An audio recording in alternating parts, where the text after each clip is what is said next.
too much stuff I want to talk about. Like that random talk account. All right, we are recording.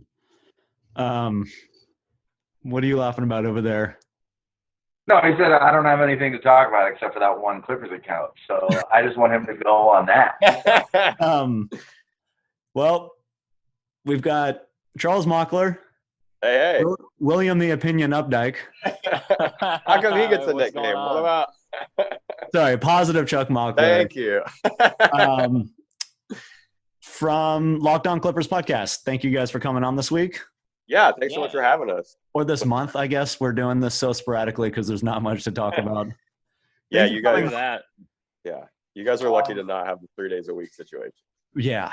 We are in. I don't even think we're counting days anymore. We're in like what, year 6 of quarantine and no basketball. Yeah, it feels like that. How you guys making it through everything? I mean, the same as everyone else. Just trying to not look at NBA Twitter and just like glean as much information as I can from cryptic Woj and Silver updates. So I'm assuming, do you guys have notifications on for Woj and like Shams? Not anymore. I'm very close to turning them off. Yeah, I turned them off. Shams is the worst because he doesn't like read his tweets before he sends them out. So he'll tweet out something with like all these fucked up mistakes in it, and then he'll delete it and retweet it. So I'll get like double notifications for That's like horrible. A missing comma. I had to turn off my notifications for the Clippers account because they do these like player weeks, which is really cool. But they'll do like a top 10 moment of that player and they'll tweet out each moment. So your phone will be like, you'll get 10 alerts. I'm like, I don't. Great. Yeah, they just had what was it, Lou Will week? Yeah. That was actually fun. That like it made me like that was the first time in a while that I like really it like hit me. I was like, I miss watching Clippers basketball. Like I forgot about some of those like end of game Lou Will shots that he took last year and even this year. Like I was like, fuck, I miss Lou. So you just let the team pull the wool over your eyes about all of his defensive mistakes and all those games that led to us being down before he hits those shots. The game-winning shot? Absolutely. Wait, Joseph, is your quarantine kick are you just the anti-Lou Will guy now? Yeah, that's it. That's my corner. I am anti-Lou Williams. I want him off the team already. Yeah, that's where I'm at. I've been doing nothing but like crushing film, and so all of his defensive mistakes are really just bothering flooding over your body. Yeah. Aside from the obvious basketball, what do you guys? What's everybody like missing most right now from just normal life? The movie theater. I miss going to the movie theater. It's like so hot. It's so hot out today, and the only thing I really would want to do is go to a cold movie theater. Same. It's colder there. I miss Costco it's always 20 lines. degrees colder. You say Costco lines is what you miss? Yeah, like real Costco lines, like 18, 20 people deep, 7 across. I miss the misery of Costco. The gaggle. Not these bullshit manufactured Costco lines that you have to stand. Yeah. Big line is really, Yeah, big weight has really taken over. I don't know. I think I miss movie theaters are good. It's really just all sports. Like it's like everything having to do every moment of our lives. Sports has been some kind of release or just something to like, whatever, waste time, news. Like I hate it because like I've been reading so much more NFL news and they seem to be doing everything so wrong. But there's like I thought you were gonna say you hate it because you've been reading more. My eyes hurt. I gotta move them in different ways. You gotta form all these nonsense symbols into words.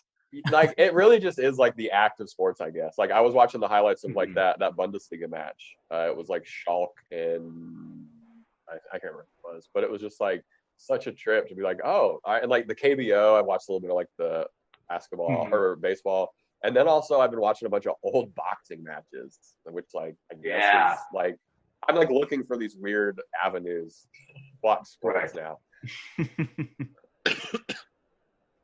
That's fair. I've been passing the time by playing D&D with some close friends of mine on Zoom. And I will have you guys know that I delivered the final blow to the Umber Hulk last night. It was a pretty big deal, guys. And Dude. Could you do like a Clippers like world D&D?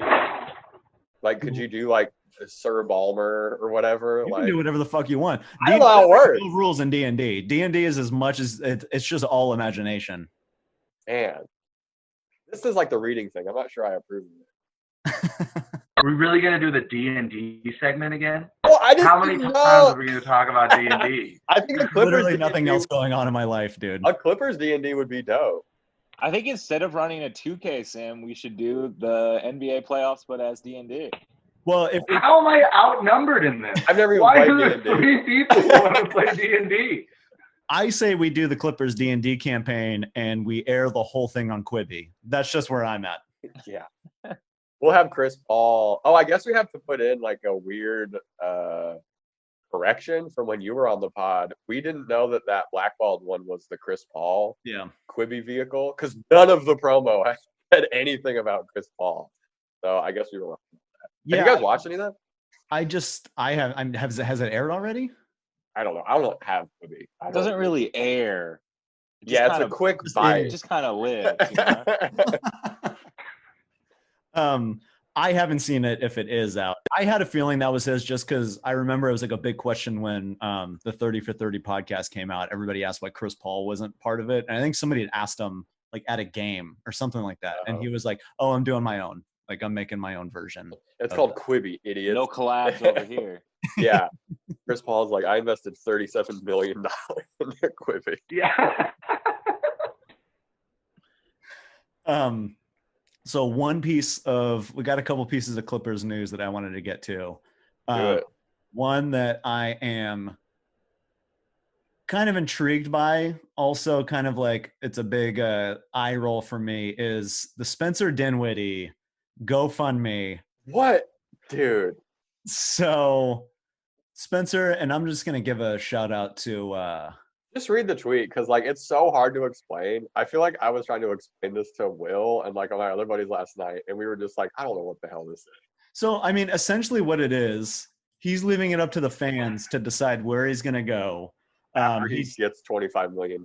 Yeah, so he wants fans to pay him $25 million, and it's to raise enough capital for, I guess, his own Bitcoin operation that he's trying to get going. Bitcoin. He wants it in Bitcoin. Oh, he wants it in. Yeah, he wants it in Bitcoin. But I would assume he's just going to convert that into his own Bitcoin company, right? I don't know. Sure, that sounds like a good idea. I guess. Or he tried to convert his Nets contract into Bitcoin, didn't he? Yeah, they were right, because he thinks about it as an investment. Yeah. So so he posted a tweet about this GoFundMe and said that if he can raise the almost $25 million, he will sign a 1-year minimum contract with the team of the fans' choice. And he posted, it wasn't this exact one. I got this one from Clutch Points, but it was something. It was him in his Nets jersey, and then him in a Lakers jersey, him in a Clippers jersey, and Clippers jersey, and then 2 mystery ones. Let's say for some reason people just kind of black out and decide they're going to go pay an NBA player's salary for them. So many donations too. Like, what is the average dollars or something like that right now? Dude, that's day one. That's the biggest hype day. Like what? So he did say that if they don't reach the number, anything that was raised goes to charity. But did anybody see Greif's reaction to this? He retweeted it and just said, "Okay." So handsome guy Greif is coming up already. Yeah, Will's crush, Andrew Greif. Yeah. I'm blushing. So let's say it happens. Yeah. How would you guys feel about getting Dinwiddie on the on court? A minimum? Love it. Absolutely. Who would you get rid of on the roster to make room for him? Jonathan Motley. I don't know. Like, I'm taking Lou Williams. I'm taking him outside, and I'm punting him all the way to the moon. Really? Spencer Dinwiddie. Okay, that's what I'm doing. Absolutely. Absolutely. What about Rodney Magruder? He's already gone. Whatever. He's an afterthought. We don't care about that. I don't think so. You're still shipping Lou out first, though. Yeah, like there's other. First. What about? No. What about Rodney Magruder? No, Rodney Magruder's expendable, dude. I'm not gonna get rid of him. Yeah, like Lou is your first go-to. Like, I don't know. We could get a first for Patterson. Lou, and we don't need Lou if we have Dinwiddie. What if we just got rid of Patrick Patterson instead? Patrick Patterson is on a 1-year deal. He's already gone. So then we don't need to get rid of anybody, right? Yeah, but how are they?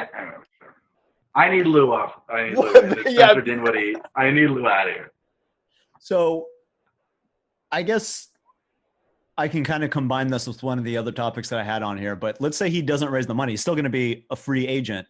Let's say he won't raise the money. Yeah, he's not raising the money. There was another tweet that was like, with the amount he raised in day one, it would take him 46 years to get to the point that he's trying to get to. So what's to stop like an owner or someone from giving someone a bunch of money to get it, to like complete it, and then come sign on this team or whatever? You mean Steve Dahmer's donation? Yeah. Yeah, like, yeah. It seems like there's a bunch of like, I don't know, I hate this idea. I see it playing out like this. Steve Ballmer donates the $25 million, and everybody's like, wait, that's fucked up. You can't do that. Like, we're going to take legal recourse. And then he goes, you know what? Fine. I'm just going to buy the NBA. Because I'm tired of people telling me how about I own the league now. You're all mine. Yeah. What happens if I guess another thing does Spencer Dinwiddie on a minimum contract have the pick of any team in the NBA? Yeah, I think most teams on a minimum, yeah. Yeah, right? Okay, cool. Outside of that, just regular free agency, is it someone that you would want to look at? I mean, you would have to do some retooling. I guess the big part behind that question is the reports now are that the cap space is going to take a significant hit over the next couple of years. Obviously, because there's no revenue coming in right now. So is he someone that you look at? It's actually kind of smart if you think about it, with the cap space going down. He's probably not going to get $25 million from any team. And so to try to get the fans to pay him that is kind of genius. But obviously that's not going to happen. If it's like a 1 year, $10 million, and you've got to unload some of that money somewhere else, is that something that you guys would be willing to look at? Oof. It like everything hinges with the Clippers free agency for me on if we keep Trez, and because if we lose, it's such a hard identity change. If we lose, especially like Morris, that sucks. But like identity wise, losing Trez, it's like, man, it's like such a big culture change that if no Trez, then yeah, sure. But I don't know how it works with both. But anyway, Brian, did you prep backgrounds? I don't know what you're talking about. So well done. That's the perfect segue. Is cap space going down? Does that hurt or help the Clippers' chances of keeping Trez this summer, do you think? I mean, it levels the playing field to a certain extent, right? I mean, we're not the only ones who are underneath this squeeze. I think that it depends to me on something has to change with the luxury tax. If the cap is going to take a significant hit, they can't penalize teams the way they've penalized them in the past. Right. Just because small market teams are the ones that are going to get hurt the most. So I do think that maybe even with the cap going down, maybe they loosen some of the restrictions on some of the luxury tax stuff. And I think that would be huge for the Clippers. That would be huge. Well, that would be an advantage in that situation. What's that? I said that would be the ultimate advantage in that situation. Totally. To have an owner who doesn't mind shelling out and a loosened luxury tax. I mean, that's best case scenario. Well, don't we have his bird rights? Don't we have early bird for Trez and for Morris? So both of them we can go over the cap to sign him. Do we have Morris bird rights? I don't know if we early bird. I think if you acquire someone, I don't know, maybe not. But he's got the worm rights. I read somewhere. God damn. It was going through my mind. I'm so no one can say anything better than that today. That was. And then on top of that, what does this do?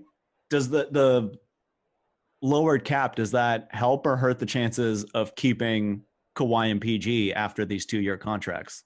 All right, we have his non-bird rights. He spent 1 year with the team before being a free agent, so we have his non-bird rights. We can pay him up to 120% of his previous salary in order to resign him. There we go. We can offer give him 18 or something. Yeah. Oh God, I hope we don't, but yeah, we can. For Morris? Well, we kind of have to. Yeah, we have to because we didn't get to use him for the first round pick. We have to. Damn, that's fair. You can't give out a first round pick for 7 games. But do you also Morris. can you? I understand that it's 7 games for Marcus Morris, but it's because of a pandemic. So I think maybe they think about it in a different way than that. It's not like we missed the playoff.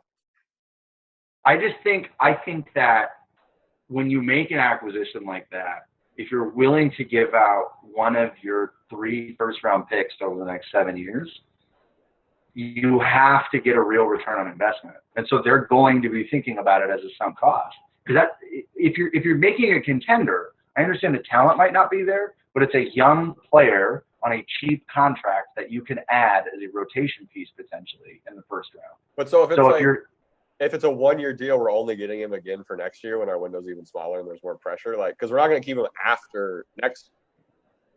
Well, we don't know that. We tried to sign him to a 3-year, $48 million deal in the offseason. Or whatever the hell. Yeah. But like we tried to give him multiple years already. We wanted him on the team. So I think that if we are going to give up an asset to acquire him, we are going to have to pay him to keep him on the roster to make it seem like we got a return on our investment. And to answer your Jeff Green thing, we got Jeff Green for like 35 games, and it was awful. So, but it was a wasted first-round pick. That was rock dippers.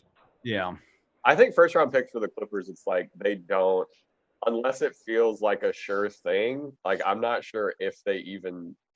I don't know if care about picks is the right word, but like it's not in the car. It's all dealing. Like we're not worried about drafting, which I guess, but we bought into the first round this year.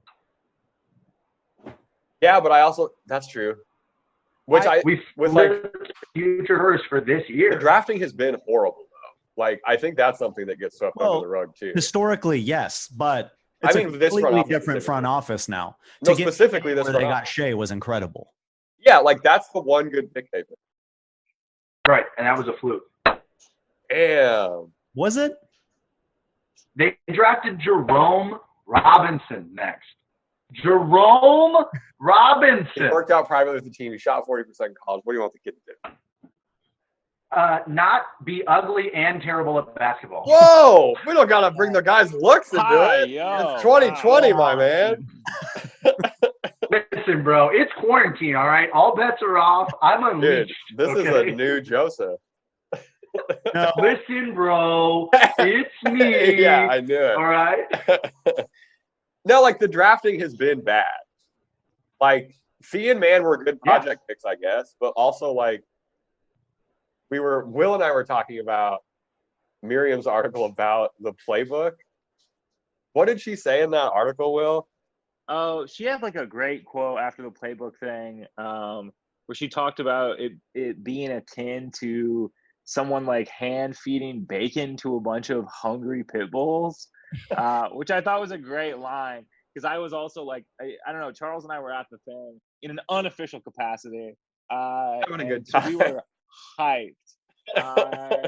And at the end, I was like, oh, yeah, so maybe Terrence Mann won't be seeing significant playing time. Like Jerry West is on stage being like, Terrence Mann's legit. We got him to play a bunch. Like, and of course, everyone was like, oh, fuck yeah! Yes! Yeah. But like, I think the drafting, they're just like the Paul George trade to me was like, we're punting on drafting. That's fair. Like, screw it. Yeah. Like, well, I don't know if it was so much a punting on drafting or like we have to fucking get Kawhi Leonard here. Yeah, it was both. Like for sure, two-way street. But I think part of it was like them being like, fine. Like maybe they thought they'd never get another player as good as Shea in the draft ever again. Or maybe they just, were like, we suck at this, so why are we even going to keep trying? I mean, The Jerome Robinson trick is wild bad. Yeah. Awful.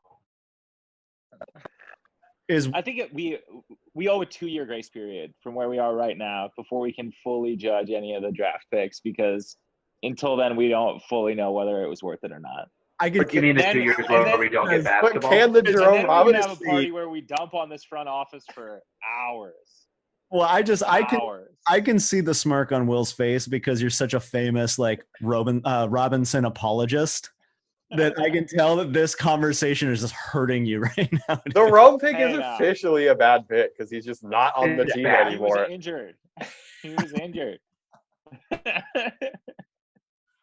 What do you want? Did you love Jared Dudley too? What's wrong? He's a good glue guy. First of all, Joseph, you're the one who like still apologizes for Josh Smith, dude. You're the one who like in hindsight was all about that signing. I was about it then, and guess what? It didn't work, and I changed course. I didn't stick to my Josh Smith is great. Oh, I'm not saying that he was good on the Clippers or could be good on the Clippers, but who knows? There could be something kicking around in there. What if he's not even on the team? Oh my god, bro! Like That's insane. So, like everyone, that's insane. Every Clippers fan. Look, I'm the GM at let's say a very prestigious basketball organization in Mexico City. I'm kicking the tires on Jerome Robinson. That's all I'm saying. I'm kicking the tires. I mean, former Dennis Rodman location, the Tijuana, whatever that team was that he signed for. It's funny because like every Clippers fan, I feel like one of like the common fever dreams is like Shea's contract gets up in Oklahoma, and then we convince him to come back. That's Will, but with Jerome Robinson after his 2-year contract. Like, once that rookie year deal is up, we're going to be able to re-sign him for so much more money. It's going to be awesome. Dog, the cap will be lower. The difference is Will is trying to convince fans that we should bring him back and not the front office. Yeah. Well, like, do we have his bird rides? What? Yeah. We definitely have his warm rights. I think that's. Oh, we do have his warm rights. Yeah. It is going to be such a trip when the Clippers can draft in the first round again. Like, that's going to be such a funny, like, yeah, it is going to be a trip because the team's going to be totally different. Yeah. Like, it could be, everyone could be gone. Yeah. So, I mean, obviously, a global pandemic completely changes the way this year is perceived. It's going to change a lot afterwards. Not even for us, but just for like players. Like, let's say the season gets canceled, right? The Clippers didn't get to go for their title run. Yeah. This season. Now, if they come back next season, they're allowed to play. They make a title run. Let's say they come up short. Let's say they exit in the conference final. Oh. You think because this year was washed out potentially, does that help the chances of re-signing Kawhi and PG, or does that push them out even further? One of them's gone. They gone. They're out. Both of them. One of them. At least. Interesting. Yeah, I don't know. It definitely doesn't help anything. But I think it just depends, like, how much of Kawhi actually wanting to come here was tied into the home thing. How much is that just like the spiel that you give other teams? Because I mean, if he does want to stay here long term, obviously we got that going for us. And the Paul George, yeah, I don't know. I guess either one of them could jet, and it is way more likely if we don't make a significant title run next year. But I also feel like both these guys, the local aspect is nice. Like, we do have that going for us. Right. I'm just saying, if this season gets canceled, that kind of gets viewed as their first title run, right? So, yeah, absolutely. Yeah. And you gave up the pick for Morris, Morris. Hurts the chances of keeping them. For sure, because it's just like it doesn't help. Yeah, it doesn't help. I guess it maybe doesn't hurt, but it for sure doesn't push us in the good territory at all. Right. I think it can only hurt. Because then, in this scenario, we're not even sniffing a finals if we get bounced in the finals. Like, that doesn't even feel like, unless it goes 7 games. If it goes 7 games and we lose, then maybe for sure. Okay. But if it's like 6. And some bullshit happens, and it's just like, well, this wasn't even like What if Lou Will has a great party though? Like, let's say right after this conference exit. Then we lose in 5. No, but like, we have to make a finals. We have to make a finals for me to feel better about keeping both. Right. But that was always the case though. Like whether the pandemic happened and the season got canceled or not, like I mean that's just what it was always going to be. Right. The real problem though is that neither of them signed long-term deals. Yeah. So we can sit in this fantasy land where it was about coming home and it was all about being here for the long term. And they signed a 2-year deal with us this year and next year. And that's it. But that was also calculated with an option.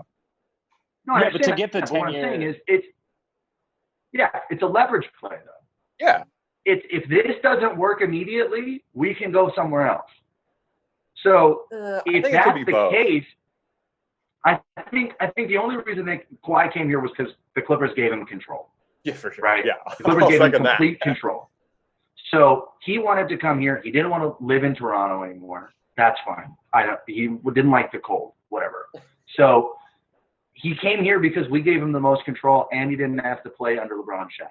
He didn't want to do that. I think those are the 2 driving factors. Do you think that list story that Doc told is true? What story is that? Where they had the list of players and Kawhi like pointed at whatever. Like there was some bullshit because Doc was mad at the media. Like media day, Doc didn't speak to the media at the Clippers press media day in the beginning, which was really weird. Wow. Because he was mad about that article, like that RS piece about like Doc telling the story to dinner or whatever. Like, do we think it was a list of players? Like, and they like showed him the list, or do we think? I think Kawhi was just like, I want to play with Paul. I don't think they had a list. From other like reports, it sounds like they had already started talking about it before free agency. Like last season, they were already texting each other. Yeah. Okay. Yeah. We want to like let's get to the same place. I want to be on the same team. Because wasn't it like even before all of that, they were trying to figure out a way to get Paul George in San Antonio? Oh, I don't know. I think there was like some kind of conversation there. Paul George would kill them. Paul George would wild. Russian pops. Damn. Not that he doesn't crush. Because didn't that article also say they were kicking tires on other stars that they thought could be available? Yeah. So like they kicked the tires on James Harden. They were trying to find a second star to pair with, Kawhi potentially. Yeah. I think Kawhi did tell him, no, I want Paul George. I think these people that you've already touched on. Yeah, I think the listing was Doc telling a story. I think that like he's a politician, like. I think it's possible that there was a list. I think it's also very possible that Paul George wasn't on the list, and they were like, "Here's a list. Like, put that shit away. I've already got it." Yeah, I got it out via text. My list is one guy. Thank you. Yeah, that's the control thing's a really good point, though. Like that. I mean, the things that make me like buy into like them loving the just being home more is like the charitable stuff. Like I obviously wasn't as up on their charitable endeavors when they were Clippers. I know they obviously did some stuff, but like I would be interested to look back and see like if it is a much more substantial effort now that they're here. Because like my guess would be yes, but right? Like I would kind of assume yes, but that is like a little homerism. But yeah, well, I assumed that they weren't doing shit in any of the other they played in. In fact, I heard Kawhi would take money out of tip jars at like coffee shops in Toronto. Yeah, he's like Tim Hortons, and he would just steal all of the tips and take a penny is what Kawhi's doing. Can you imagine how much change he could fit in his hand? Like, could he even get his hand in the jar? I always think of that. He could do it. There's like it's a tray. It's a tray. There's an old picture of like Johnny Bench holding like 9 baseballs at once, and I always think about like how many baseballs Kawhi could hold at once. Probably like all of them. 13. Yeah. All of them. Yeah. But so, like, where do you feel if we make a finals, Joseph? Do you think there's still chance, or if we win a finals, do you think they still maybe leave after that 2-year window? No, I think if we win a finals, then they can do the all right, I'm going to retire here move, right? In terms of they do the 4-year deal after the 2 years are up, and they both do a 5-year max or whatever, and they stay, and then that's their it. max they take them to their careers. With like the cap, it's so crazy too because like they didn't screw themselves. Corona kind of screwed them maybe, but like, dude, what do their contracts? Is it like their contracts going to be lower than like the last max they signed? Yeah, like, I think the problem is going to be if they want to leave after 2 years, like if something goes wrong, what the Clippers can offer them is probably a max now. Yeah. And then they're going to get less than a max now somewhere else if they sign somewhere else. So if it's a money thing, you know, I don't like to leverage this shit against, I don't know. I want players to get as much money as they can. Of course. But from a money perspective, this helps the Clippers because now that leverage of we can offer you more than anybody else is that much greater because the money is going to be really, really low. Totally. You know, kind of going through. So. And maybe we do. Part of me wants the Clippers to go kind of the Heat route where it's that thing of like you sign these guys with these contracts and then it's like, oh, we also happen to hire you as a consultant for 6 years after your career. Right. What's that joke like when the Mavericks signed Parsons to that huge contract before he got hurt? Dirk was like, they asked him about it and they're like, oh, like, are you going to have Chandler buy the drinks now? And he was like, well, I'm buying it because that's my money. like Dirk less so they could give him that contract. Like, I wonder if there would be some like kind of like Heat style, like take care of players type stuff. Yeah. Which I would love they have to. Yeah. Yeah. I don't know. Last thing I would say though is of the two of them, like in this scenario where someone leaves if we don't make the finals or win a finals, the person who's going to stay is Paul George, and the person who's going to leave is Kawhi. That's my feeling. Because I think Paul George wants to be in LA more than he doesn't. And the only thing that would kind of fuck us is if LeBron retires in a couple of years, and then the Lakers all of a sudden have another max slot to pair with Anthony Davis and Giannis and Steph Curry and exactly, and Zion Williamson and everybody else. Yeah. And Prime Jordan. Future Lakers. Prime Jordan is coming back to sign with the Lakers. So yeah, he went to Germany to get Regenikine, and it's advanced so much that he's back to what he was, back in the 90s. Yeah. So I've got another question up here. And I don't remember how it came up. I was reading an article or I saw like a highlight or something like that. It had to do when people were talking about bringing the season back, but I completely forgot that Joakim Noah is a Clipper. Is a Clipper? Yes. Man, these backgrounds. Well done to you.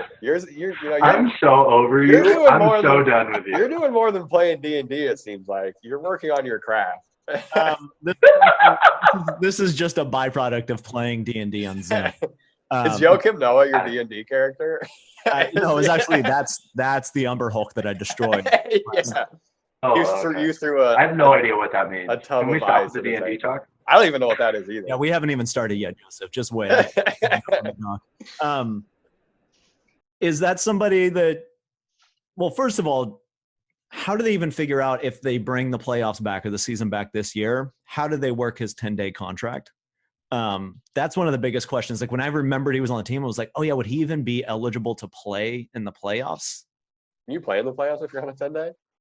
No. Well, here's what I would assume. Sorry, is that because there's going to be a training camp before the playoffs start, they have a chance. The NBA is going to have to give them a chance to evaluate 10-day players to see if they want to convert them to full-time roster spots. Yeah, I also am fine if it doesn't work because how much time is he getting? He's getting no time in the playoffs. Right. Well, wasn't it one of you guys that 5 minutes that pointed out that it was more of a signing for next year than it is this year? I think that was you, Will. It might have been, but yeah, I mean, that's always that did not age well. That's a really smart idea, so it probably was. Definitely sounds like something I'd say. It was always more of a locker room kind of a signing. It makes sense to have him around the team, and then just see if it works out. Obviously, that might just be their new drafting process. Honestly. Is instead of going for a draft, they just pick up somebody on a 10-day, even if they're Rodney McGruder and not playoff eligible, and have them hang out with the team for the summer, and everybody gets to vote on whether they stay or go. Last year they did that with McGruder, and he was injured and he couldn't play. And then this year they got a guy who like we're unsure if is can actually play. Is he actually healthy? And then also injured. And then they just started a pandemic to buy enough time to see if he can do it. So what I'm saying is I think where the pandemic are the created by where's the Ballmer? How come Ballmer isn't getting lumped in with the weird Bill Gates hate that is going on? You would think, like, of all the places for a conspiracy to start, you saying that as a joke is weirdly the first time. I would have expected more people to somehow lump Ballmer into this so the Clippers could get more reps. Yeah, bro. The Lakers were on a roll, and so Steve Ballmer made this whole thing. Exactly. Yeah. That question is actually the perfect segue into my next question. Are we over NBA Twitter at this point? Twitter just become the most unbearable place ever? Is that all urine? Yeah. Is that all that is? Not all of it. Yeah. NBA Twitter's the worst place in the world right now. It's truly awful. I'll log in like once every few days, and I'm like, all right, I'm good on this. You only get like 2 scrolls deep now, and then it's like, okay, yeah, I'm good. So what's the worst part of NBA Twitter right now? With no free agency, no basketball, like absolutely nothing happening in the NBA. What's the worst part of NBA Twitter now? Dude, the loose image association I think is such garbage. When everyone is like, "Oh, post this," and then everyone comment, "What's the first thing you think of when you see this or a jersey with this number on it? What's the first thing you think of with this image?" It's like, and then everyone just argues is the funny part. Like you put a Celtics jersey and someone's like, "Oh yeah, think about Larry Bird." And someone's like, "You moron!" And you're like, "Dude, what?" Like I don't need like. And NBA Twitter's always like that. Like it's always like this, but it's all these people who like think that NBA Twitter is where like NBA opinions are actually formed, right? Because it's Twitter opinions. It's just like every other any news, like whatever. It's all just like the Twitter version of that. And my thing is like accounts not understanding what they're supposed to do. You know, like there's a Clippers Twitter account called Clippers Talk, which usually talks about the Clippers. It's just Clippers shit, which makes total sense and is wonderful and perfect. Everyone loves it. But the other day, they tweeted out asking if people would get the vaccine if a corona vaccine was made. And it's just like, what the hell are you doing? Like, that is such a, like, bot move. Like you look at their feed and it's all like, oh, Paul George, like, quiet. And then randomly there's just this, like, are you guys going to get the corona vaccine if they make it? And then, of course, the comments are Twitter. So it's like people being like, I'll get that vaccine when they shoot me and you have to give me the vaccine or some insane thing. And it's like, what are you doing? Like, just because there's like, I think people could just be quieter, I guess. Yeah, you could do what the Clipset podcast has done and completely stop tweeting. And just disappear. Totally disappear from your timeline. Well, like, even ours, like, we tweet so little from our account now. Like, I do like 2 or 3 a day because it's just like, unless you have a question or something, like, all you're doing is starting arguments and then like reading people's insane opinions. And then like, dude, people are calling Paul George a Hall of Famer on NBA Twitter right now. And I don't get it. He's so good and potentially could be, but at this point, let's not just say he's a surefire Hall of Famer right now. He's so good. Like Will and I talked about this yesterday. It feels like Paul George is like, in the eyes of Twitter, is either a Hall of Famer or complete homeless person who should not be allowed to play basketball. Yeah. Like, being a top 15, 10 player is so good. He's just that, which is great. Yeah. Yeah. Like, it's this time on which, like, and everybody is guilty of having too much time on their hands and having a lunatic thought right now.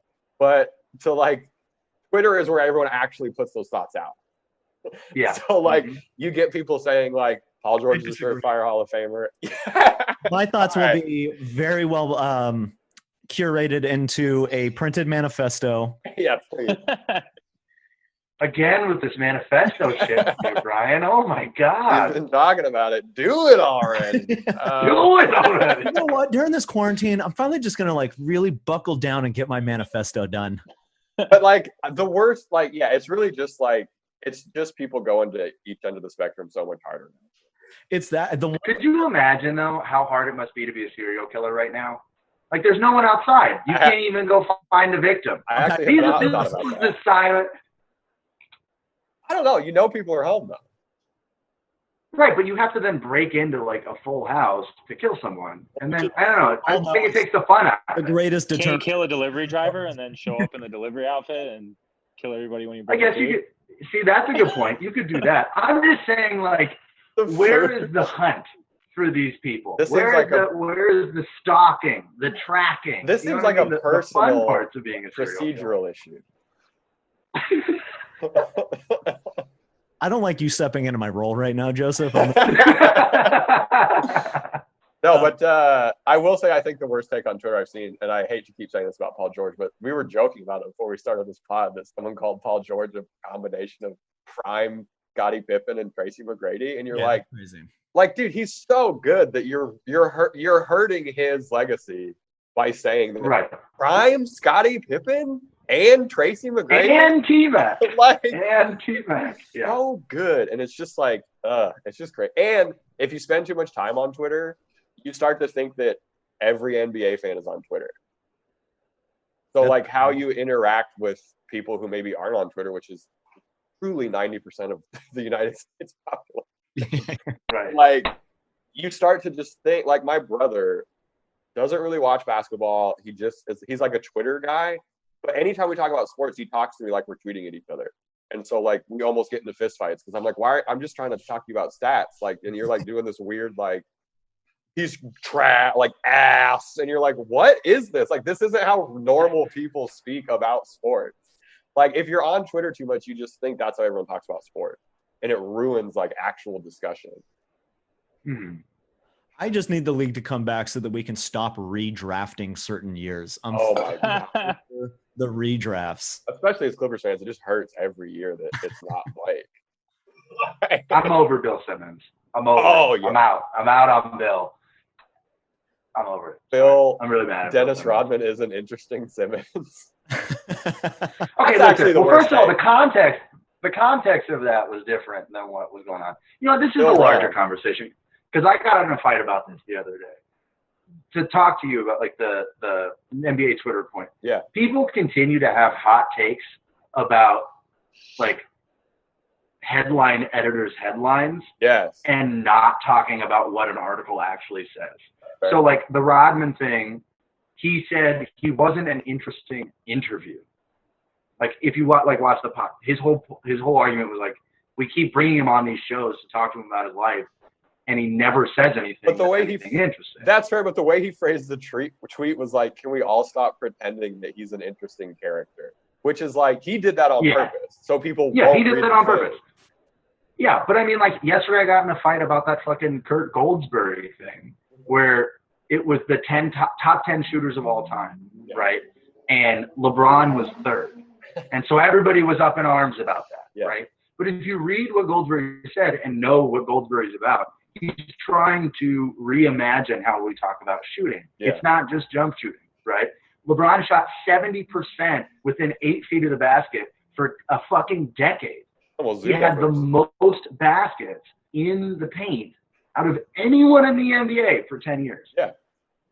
And so that makes him a good shooter. For sure. Because his efficiency. No, it's Klay Thompson. Ass. Yeah.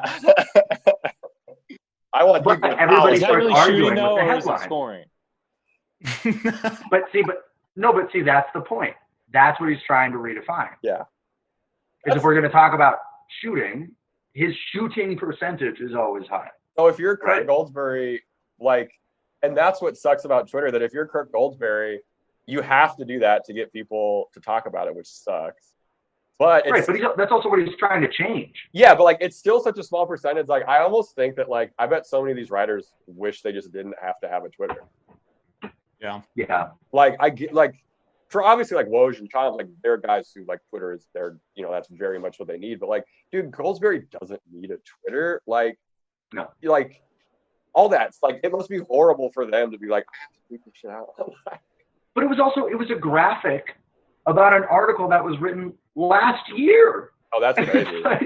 It's like everybody got in a fucking a whole. Well, and it goes, and that goes into, like, the freezing cold take culture too. Like, freezing cold. Yeah. I'll laugh at that account. It's good. It's a good, like, the clip of Paul Pierce being like, I think it's over after one game. It's like, that kind of stuff deserves to get made fun of. But, like, dude, Jovan got freezing cold take from, like, before he was even a writer about, like, Klay Thompson or something like that. And everyone's like, he should revoke his credential. And it's like, dude, at the time, like, having a take about draft prospects. Well, and it was draft stuff too. Right. I feel like draft, once again, you get a pass because it's the draft and you have so little information to go off of. And that culture of Will going still back, like Jerome. They should have taken Draymond in the first round. Well, like, but that culture of, like, freezing gold takes is now you have people whose whole thing is to just go back and look through your account or someone's account and be like, don't take anything this person says seriously, because when they made their first Twitter account, gotta make a new account player. I made a new one when I was 23, and it was the best decision I ever made as a 23-year-old. I'm fucked from previous episodes of this podcast. I had an episode of Locked On Clips where Magruder had, like, a pretty good game, and I was like, I love this. Like, I'm ready for him to come in and just start killing it, and then he just no one can listen to any of our preseason material from last year. So bad. Like, we're like, man, Sham at the point is he's gonna be able looking to really set things up like, this year. It's looking good. I wrote an article about Shamet playing point guard. Everybody did. Every Clippers writer was like, I watched the footage and, like, we've seen the tape. But, like, the freezing cold thing is also, like, people used to be afraid to be wrong. And now it's like Goldsberry's so great because he's still not afraid to just maybe not even be wrong, but say something that, like, everyone might disagree with, like that LeBron is the third best shooter ever. Like, not that I disagree with that, but like, it's just such a sports Twitter has, like, ruined this thing where, like, you have to be right, but also you can make a whole living of finding out when people were wrong about things or they maybe even had their expertise. So, like, the discussion is just like, it's just so crazy. Like, everything gets so, I guess, ruined. It's because the opposite is like TV broadcast, like sports, sports broadcasting, where it's like, oh, I'm just going to say the most outlandish shit that I don't even believe in. Yeah. But I'm just going to put it out there to then go get Twitter riled up and dude, talk. Like, the Ryan Hollins, like, you can see the pain in Ryan Hollins' eyes if you watch some of those clips where you're like, you don't believe any of this. Like, you truly just, like, it sucks, dude, that you have to, like, go out and, like, say that, like, Kellerman talking about how he'd have Iguodala take the final shot instead of Steph Curry or Clay for, like, the end of the world or something. It's like, man, like, and, like, Sam Perk on Twitter, it's like, dude, everyone who gets riled up by Sam Perkins is on Twitter? Or, no, not Sam Perkins, sorry. That would be great, dude. I wasn't gonna say anything. But, like, it's just like, it's just this weird thing where people love to be outraged. Yeah. And that's how you get clicks. But your point about broadcast is too, because broadcast sports is horrible. Mm-hmm. Like, every sport, not just basketball. Like, they had to redo the whole Monday Night Football crew because it's terrible. Like, it's just so bad that people, and, like, I don't even know if I blame people on NBA Twitter because you're not getting any other content that you can, like, kind of go off of broadcast stuff. Well, and broadcast just get the same thing, kind of. It's, like, solely geared towards, like, casual fans. I feel like there's so many people in my life that are like, oh, like, you've got a Clippers podcast, or, like, you're, like, media at games or whatever. Like, did you see what they said on First Take? And I'm like, I don't fucking watch that shit. Like, that's insane. That's like, spit on your knees. Just listen to WWF commentary. That's all I listen to. It's the same shit. Yeah, it's like, I don't know. They're trying to make bite-sized content too. So, like, every segment has to be short. So you get, I don't know, like, Scott Van Pelt is, like, the only one who has, like, at the end of his show, like, an extended thing where he can do his one last thing, where it's like him just kind of talking about a thing, and it's usually very eloquent and, like, whatever. But, like, even Stephen A, dude, old Stephen A on the radio was phenomenal. Well, yeah, Stephen A was, like, a legit journalist for all time. Yeah, like, and it's just like, that is, like, just the microcosm of what all of sports is now. And everyone saw what Stephen A did because he does it so well, and they think, oh, I just say crazy shit. That's all I have to do. And, like, Stephen A is an entertainment icon. Absolutely. Like, Stephen A is so much fun to listen to. Yeah. Oh, unquestionably. And everyone thinks they're that. Well, it's Right. hard, yeah, because people think that that's somehow easy to do by just like saying outlandish stuff. But it's like, no, dude, you missed the part where he was a beat writer for the Sixers and like really ground it out for a long time. Yeah. I also think I think another big thing on NBA Twitter is, and just Twitter in general, is not having your picture up. Like, not like if you're like, Locked On Clips, we just have like the logo or whatever. So I can put the Maradona gif, like the double bird, like a bunch of outlandish shit. But like when it's funny and like a meme, whatever, it makes total like it's inconsequential.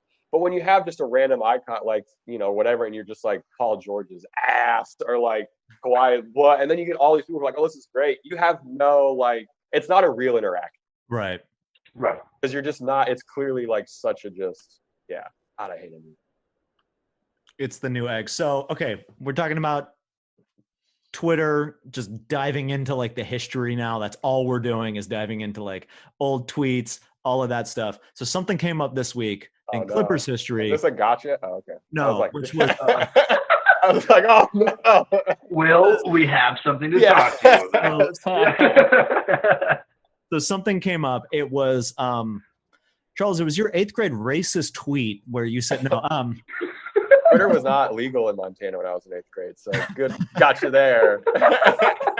It came out that in '91 the Clippers went in for a rebrand, and they got the mock-ups in '93 and turned them down.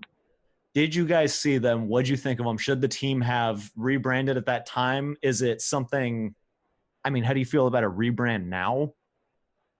I mean, I'm 100% fully pro rebrand.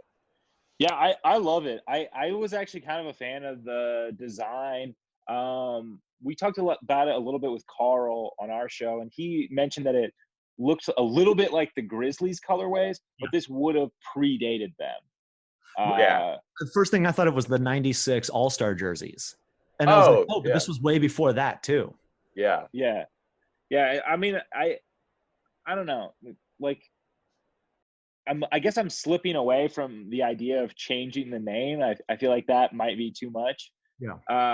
But dude, a rebrand, like, come on. I don't know. I've never been super happy with the branding of this team. It definitely wasn't. It's definitely not a perk that draws in casual fans the way like some other uniforms and logos and stuff do. It's not like the Miami Heat where it's like just a sick hat. It doesn't matter if you. Miami Heat. Yeah, and I mean, I don't know, like, hey. The current situation is really not my favorite. I like it because, like, at the time, this rebrand specifically, like, they should have rebranded in the early 90s. It would have been such a great, because the logo and everything for the Clippers then is just the Lakers logo and font with red, white, and blue. Right. That's what they were trying to do forever, was just they legitimately wanted to be the Lakers. Yeah, and like I think we should rebrand 100% when we go to the new stadium. I'd like. I mean, you think new name too? Yeah, like I think getting a chip as the Clippers would be amazing. Like gotta do it. That would be great. But like also to get a chip, because like the Sterling still get rings if we get a chip. No. Yeah, they do. Yes. Yeah, they both get rings. It's in the agreement. Yeah. So getting one not as the Clippers would be tight. To be like, here's your ring, bitch ass. But what a strange way to dunk on someone. Here's your fucking championship ring. That we got bitch not ass. as the Clippers. Like we had to rip it away from you and turn it into the longshoreman, as Will wants to do it, or the Vaqueros is my rebrand idea. Like that would Inglewood be great. Crippers, bro. Inglewood Crippers. This is a Mason and Ireland. This is a Mason and Ireland segment now. This is. It sounds like. Did you hear them when they were talking about the City Edition jerseys, the Mr. Cartoon ones? No, what is this? Oh my god, dude! They were talking about how like, does this promote gang violence and like all this bullshit about how like. I remember seeing a couple of those. Yeah, like about how like we don't know if this isn't an image, and it's just like, like meet more people. Well, what I would do though, like, I mean, honestly, is I would either just let Mr. Cartoon redesign whatever, like, new uniforms we have. Just let him do it. Yeah. So then that way we lean into like the LA thing in terms of we're distancing ourselves from the Lakers glamour Hollywood look, because that's what their whole brand is. Yeah. Right. And then you totally go the other way and you're like, we picked an LA designer and we're in Inglewood now, which isn't Los Angeles, but still, you know, and it's like we're moving away from the whole, I don't know, Hollywood thing. Do we do Will's idea? Or we just go lawn back to foreman? last year's city jersey and that becomes the regular jersey. I'm also totally fine with that, actually. I hate the color orange on a jersey. No, last year's. The City Stars, the like Olympic one with like the LA. Olympic ones, the blue and white with the. Those were garbage. What? That's untrue. Yeah, those were garbage. Sir, those were garbage. Those were garbage. I'm sorry. You don't want Lou Williams on the team. You think that the best jerseys the team ever had were bad, and for some reason you think Jerome wasn't a good pick. Unbelievable. I mean, I'm full of hot takes today, guys. I want sound bites. I'm ready to do that. No. I do think we should rebrand, but I think we should keep the name and just lean into the whole like nautical thing and just try to go. That would be cool too. That way. Like I would, like actually going. Change the name to the Mateys. The Los Angeles Mateys would be sick. That's a horrible name. That's a horrible idea. That reminds me of the bag cereal I used to have to buy. The Marshmallow Mateys. They came in a bag. You just spill it everywhere, and you're like a. So what the worst part about those bag cereals is you had to reach all the way to the bottom. You had to acknowledge how poor you were. You're like, all right, I'm going to go all the way down here to get this peasant food. It's awful. As you're bending down to pick it up, someuld uses your back as a step stool to get the nicer cereal. Yeah, to go get the Lucky Charms on the top shelf because they're fancy. Yeah. I would like to completely bail on the Clippers name, but if we were to keep it going totally into the nautical theme, let's do it. Because like there's so much cool design stuff with nautical stuff, like, and we have like the second largest port in the U.S. in Long Beach, like near around there. Yeah. So like, I think I like Will always pitches a longshoreman idea, and I guess I've just heard it enough on our pod that I'm pro it. That's the audience we're going. That's the audience we want. What's your rebrand idea, Joseph? What's my good idea? What's your rebrand idea? Well, the rebrand is just you move to Inglewood, you change the team name from Los Angeles to Inglewood, and you just lean into the fact that now you're like a totally different thing, right? So all the Lakers fans can't be like, get out of our city, all the stupid bullshit that they try to yell at us, right? You just go, all right, this is our new thing now. We're in Inglewood, we're now from Inglewood. Yeah. We already are. You're a big That's true, actually. Let's run away. We truly already are. But also at the same time, let's have the record show, okay? That the truth of the matter is that Staples Center was built for the hockey team and for the Clippers, and the Clippers were going to be the first basketball tenant. And then Donald Sterling, dude, and the Lakers swooped in. So let's not try to talk about how it's the house that Kobe built or anything like that, because it's not true. It's not true. AEG built that for the fucking Kings. Well, yeah. We were supposed to be the basketball team. For sure. But, like, it also is totally, I consider it a Lakers arena. Which sucks. I mean, it's got 4 teams in there. No, I know that. I'm not arguing that there's not 4 teams in the Staples Center. But, like, every media you saw, like, it's the outside of LA thing, too. If you live not in California, you think LA is like, you think the beach is right next to Hollywood, is right next to Staples, which is where the Lakers play. And that's like the only basketball. So like, I like the idea of leaning into the nautical theme. Do you like the colors still? Like the red, white, and blue, I think I'm kind of over too. It's so generic. The blue that we have is really nice. And that blue jersey really is really nice. So I don't want to go back to the powder blue. It's not my definitely. Yeah, I'm out on powder blue. I would lean into the blue, and then I don't know, the red accent could work. I don't know. You got to figure it. Like, it's got to be different. A few years ago, when it was like Lob City, UniWatch did a competition to see who could rebrand the Clippers best, and a couple of those jerseys in there were super sick, and they incorporated waves and like all that. Yeah, that's waves what I do. I think the thing I liked from the rebranding that Brian has on here was like all the wave logo stuff, because that's a logo that does not exist in basketball. Like, having a completely Can we just change the logo to the same thing from that Sublime album, like the sun? The sun. With all the mushrooms and shit in it. Yeah. I feel like that really opens up the international appeal. Yeah. Brings in like an entire generation of fans. Those poor Sublime fans who didn't have an NBA team to root for. Actually, so talking about this jersey in particular, I kind of like that like weird sundial type the of triangles. thing. Yeah, but like, what if you made it a little bit more like, what is it called? The wheel on a ship. There's the mast or whatever. Like if you made it more like I know a what you're talking ship about. thing Yeah, around the thing. You know, it's like a third jersey. this or thing whatever. But, where you flip it. And yeah, that thing. This thing right here. Yeah. We all are pretty clear ocean aficionados. If none of us can fucking name like the thing on the steering ship. wheel. It's called a steering wheel on a ship. boat steering wheel. Okay. Very simple. I don't think that's true. I'm gonna look that up later. It's the rudder. It's the rudder control. Right. It's not called a wheel. I think There's it's no called wheels. something. It's a rudder. There's no wheel. control. Yeah. God damn it. Right. I think it's called like the mast. Next or something. episode, we Something should crazy. all get on a boat and see how long it takes us to die. Dude, I'll be dead on my way there. I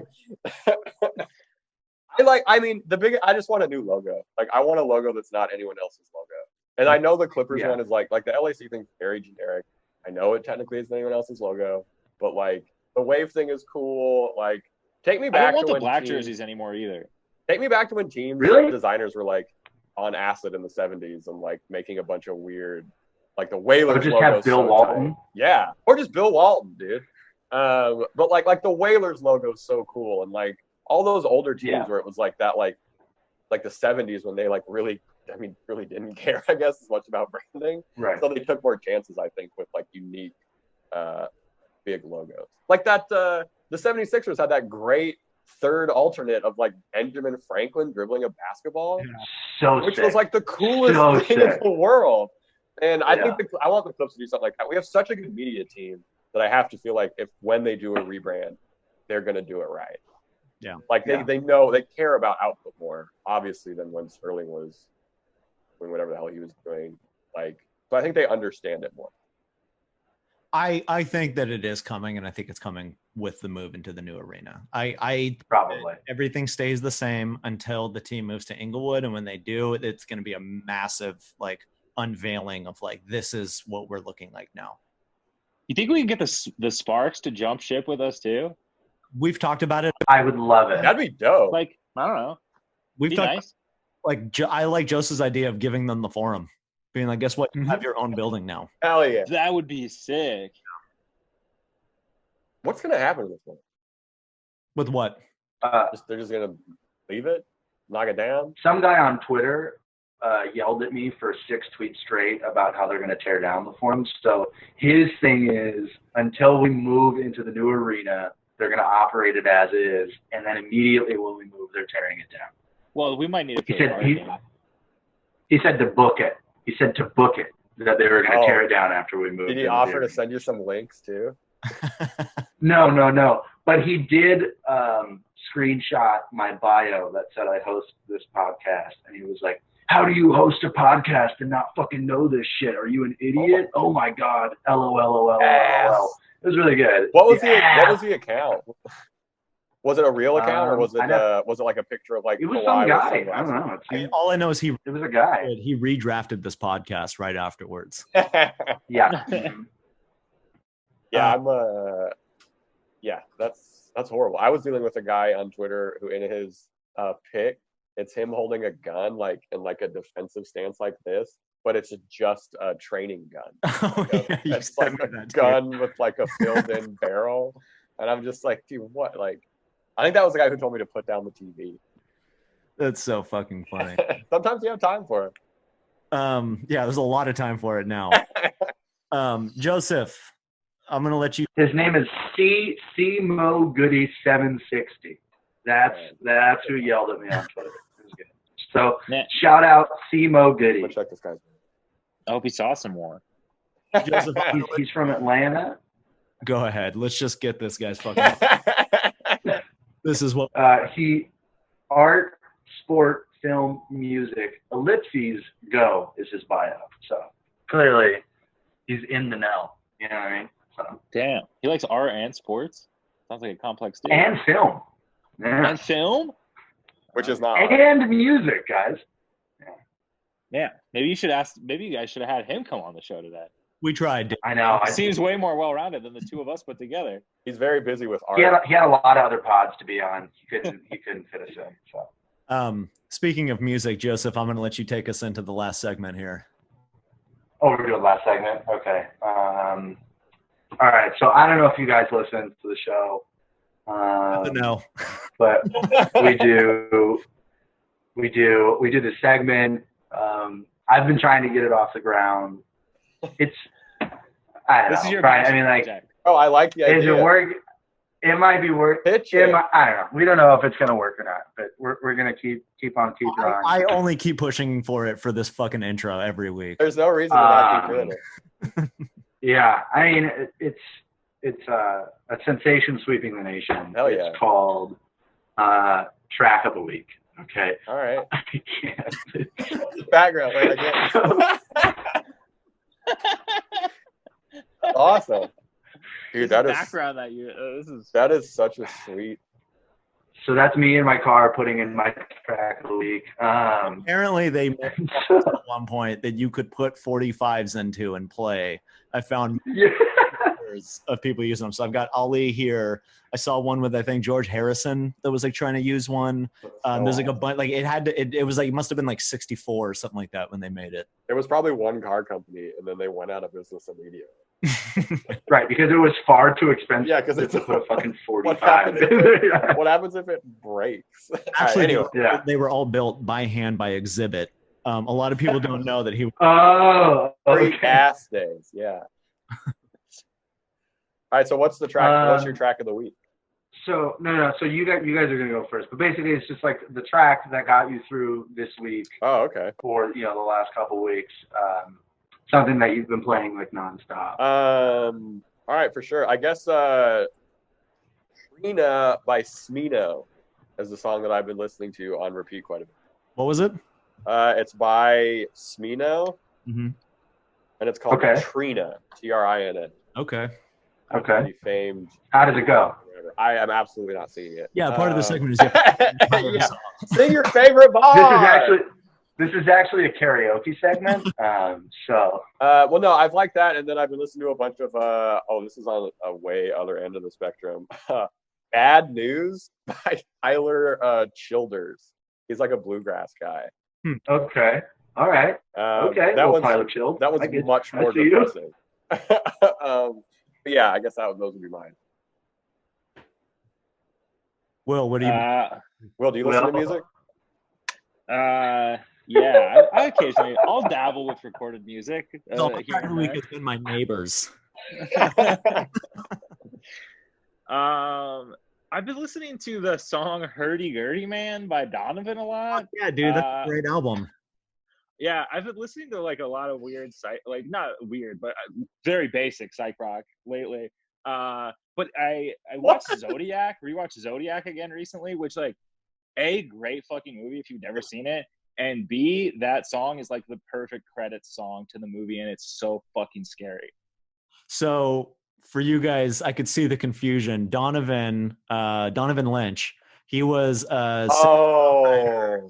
in the like 60s and 70s. He was good friends with the Beatles. Like he was, I think, like one of George Harrison's best friends. I think George Harrison. Yeah, he was tight with Manson too.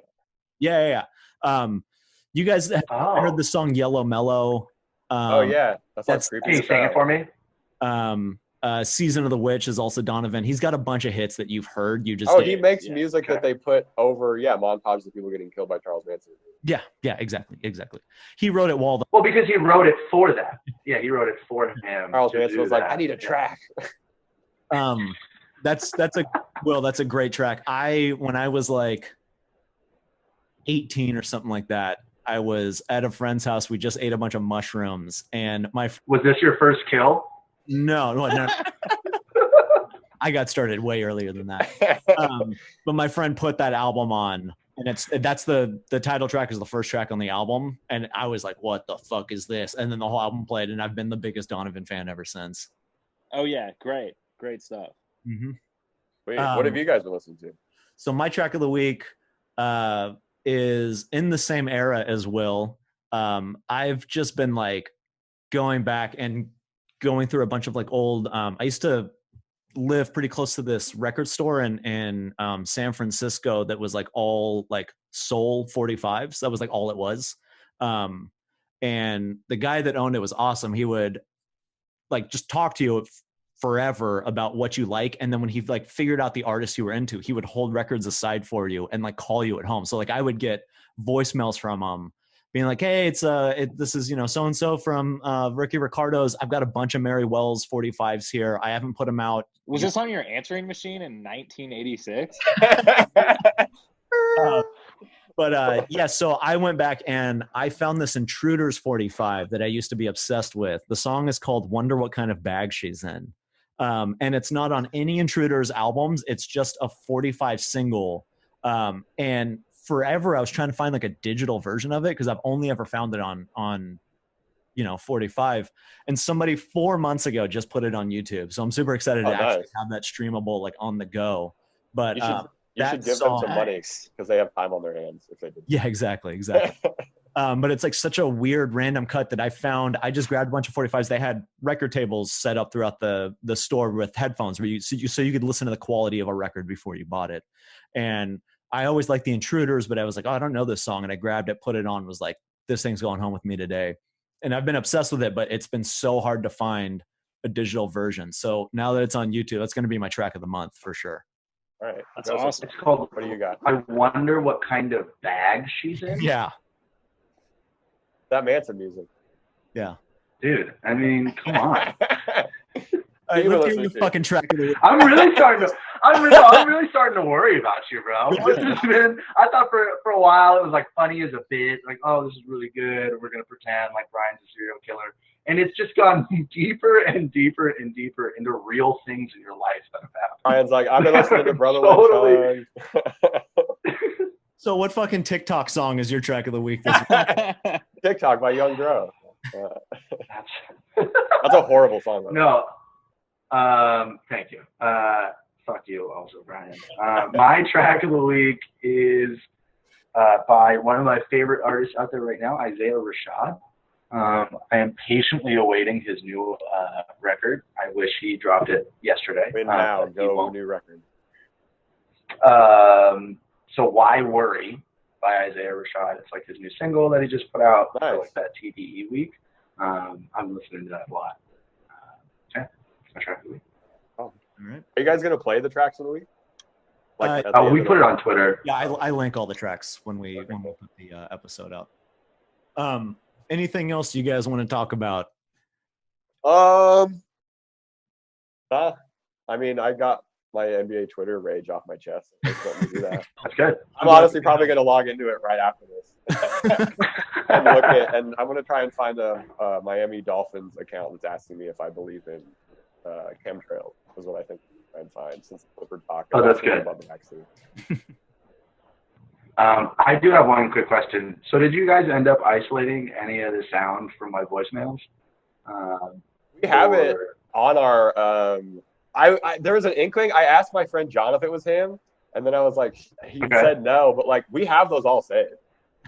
Okay. We have those all saved. Because I'm gonna need some sound bites for like text tones. Oh yeah, tones, I tweeted out it's a Clippers. I put on the Twitter. I was like, if anyone wants, this is a Clippers Town Bros a ringtone. DM me, and I sent it to like 5 people. That's awesome. Okay, cool. Those messages are amazing, dude. Like, when did you tell him? I told him right now. He just told me. I told him earlier. I wasn't sure if you guys had like really talked about it before, or if you were just breaking the news. No, it's amazing. Like, it's so funny. I'm just telling him now. We actually we had a guy. There's someone who texts the Google Talk thing. Like, they'll just like text and it calls. and calls. They'll be like the voicemails are cool, but sometimes they'll be like, hey, what's up? I'm like, this is not this is not that. Right. Hey, are you still up? Yeah, like I'm not. This is not what that is. No, we need more. What are you wearing, bro? We need more Clippers, bro, dude. Clippers, bro, is an iconic piece of the Locked On Clippers canon now. You guys need to get Clippers, bro, on the show. Oh, absolutely. Could you do Clippers, bro, for a half hour? It'll hurt my voice, but if I engage my diaphragm, I'll be able to do it. Yeah, it'd be like we should do a whole Clippers, bro. Yeah, I can think about it. Yeah, I gotta get in there. I gotta get deep. You know what I mean? You can't because it's here. You know, the voice is here and it's tight. So you have to get the air through. You got to get the air through the vocal cords. Yeah. So that you don't get tired. You know, I'm gonna need. I wouldn't want you to get tired. I'm gonna need a lot of days. I'm like, man, I hope Joseph isn't getting too tired. Dude, I hope that energy is so good for that. I want a detail episode on the Clippers bro voice of you just sitting by the soundboard clicking away. I got you. It's just me, like young thug, leaning over the computer trying to figure out. You're like this. I had kind of a tough week with my vocals, so right. Gotta get back in there. Yeah, I had some hot takes that I was gonna leave on the message, but they were a little too hot, and I was like, quarantine is not treating Clippers bro very well right now. So, yeah, we've had some. I haven't done it. My favorite is when people ask us if we know when the season's coming back. That's good. You just got to answer yes, and then end it there. Move on. Yeah. Yes, but that's all I can say. Oh, they'll be back. listen to tomorrow's Locked On. And find out. And just keep doing that. Yeah, the NBA. Just like I can guarantee you guys that Iguodala is coming here this off season. Yeah, I was actually from somebody. I was at a bar. Yeah, I was at a bar, and Adam Silver's agent came up to me and told me that basketball's coming back. That's right. Yeah. And we'll have the date in the next segment, and you keep teasing it. Yeah. Get people to go to the end of that. Eventually, we're right. Yeah. That's perfect. Well, Chuck, Will, thank you guys so much for coming on. Appreciate you guys. Where can everybody find you? You can find us on Twitter at LockedOnClips or at Charles Mockler if you'd like to harass me personally. We also have a podcast called Locked On Clippers, part of the Locked On Podcast Network, coming out 3 days a week right now, and 5 days a week when the actual news is happening. If any ever happens. Yeah. Well, yeah, thank you guys so much. We'll have you back again soon. Always a pleasure. Always a good time hanging out with you boys. Oh, yeah. Thanks for having us. Thanks, guys. Thank you so much. Anybody listening, anybody left, if you made it through the psychotic rants of NBA Twitter, my plans for a manifesto, and Joseph hating Lou Williams. Man, that's okay. Can we actually clear that up before the end of the episode? I don't hate Lou Williams. I was just hot taking. Well, we'll see what the listeners say. Thank you for coming. To download, like, subscribe, share, wash, rinse, sanitize, repeat. And if you don't, Donald Sterling wins. And that's a fact you'll find out on Quibi.